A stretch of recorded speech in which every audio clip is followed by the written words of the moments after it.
Hello YouTube. Today I'm going to look at doing a video about some refractory experiments I've been doing, trying to make my own fire bricks. It's very windy outside today, so I'm not sure how much of that's going to come through in the video. Okay, so I want to try and line the forge with some small fire bricks that I've been playing with. So these are a couple of different experiments. So haven't got any video showing the making of them. I'll try and do one of those down the track, but this is the brick mold that I've used to form them.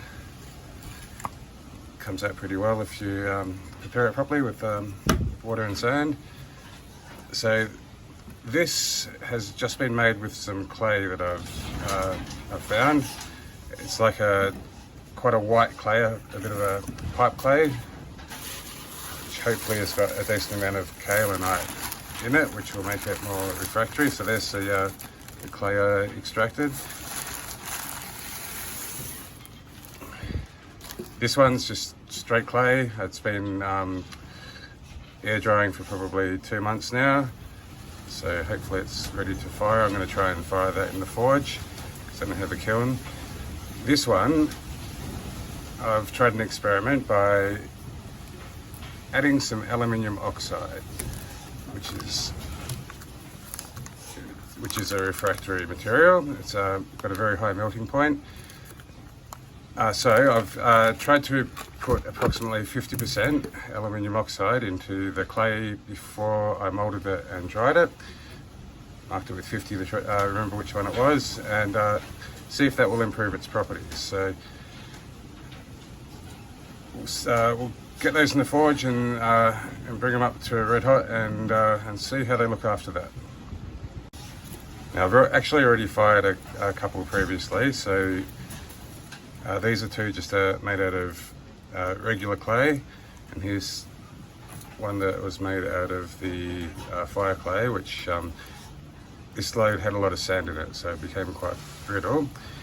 It's going to be interesting to see how the one with the aluminium oxide comes out, because that adds a lot of sand into the clay. I wanted to show some finished examples, but they're neat little bricks, and hopefully eventually I'll try and have enough to build a small brick forge out of this, and we'll see how that turns out. Okay, loading them into the forge.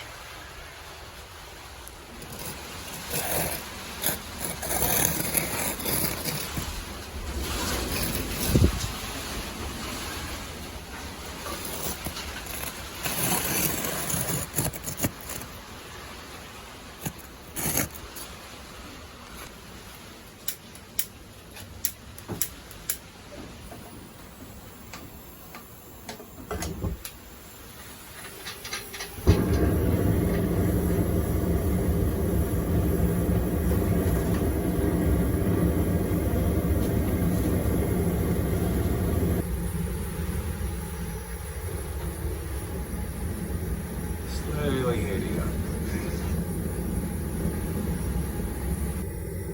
Okay, we're about 10 minutes in. It's definitely starting to get hotter now. I might crank up the heat a bit.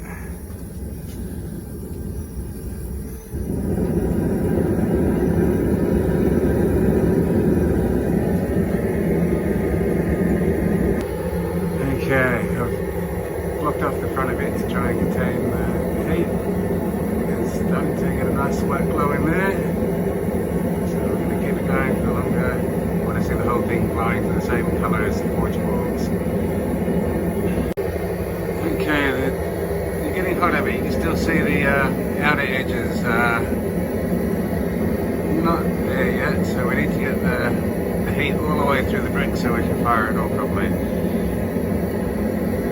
So push on. Okay, we're about half an hour in, and it's getting pretty good. It's getting very hot in there, of course.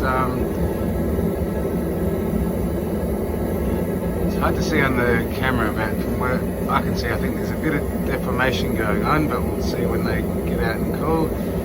I'm going to keep it at this heat for a decent amount of time.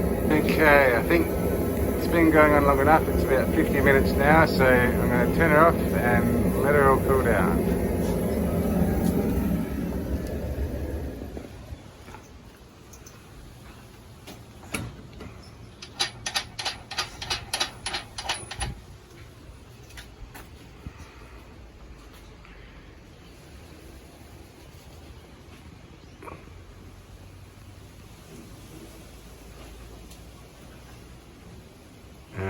We'll give it a couple of hours to cool down and then we'll have a look at them. Okay, it's cooling, but still very hot in there.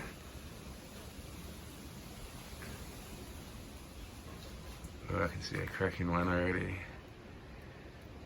which I think is just the plain clay one. The other one is the one with aluminium oxide in it.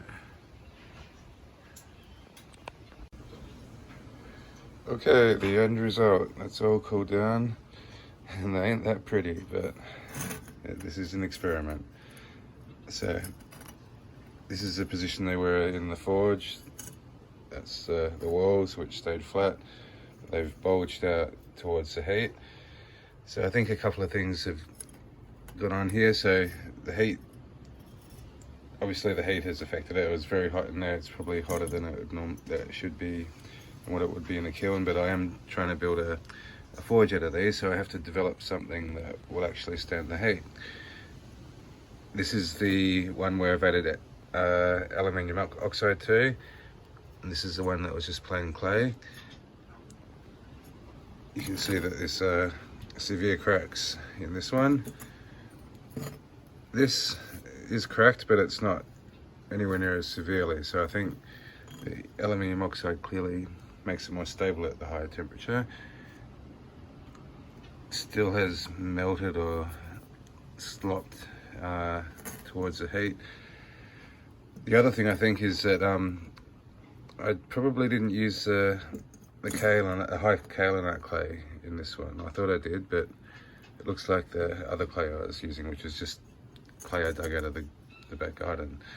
So I'm going to do this again. Well, I'm going to keep doing it until I achieve what I want. But yeah, no, this gives me some information, and it's yeah, and also the other thing I think is the heat that I fired it at. These ones here, I fired about 6 all at once, and I think I didn't have them in as long, or they were further away from the heat source, because some of them didn't come out as nice as those ones. But anyway, it's gives me some more information, and I'm going to keep trying and keep putting videos up. So have a good night, and thank you for watching. Here's where I've got all the other experimental bricks, which I'm going to try and get enough and build a wood kiln out of them and fire them that way. But that's a work in progress.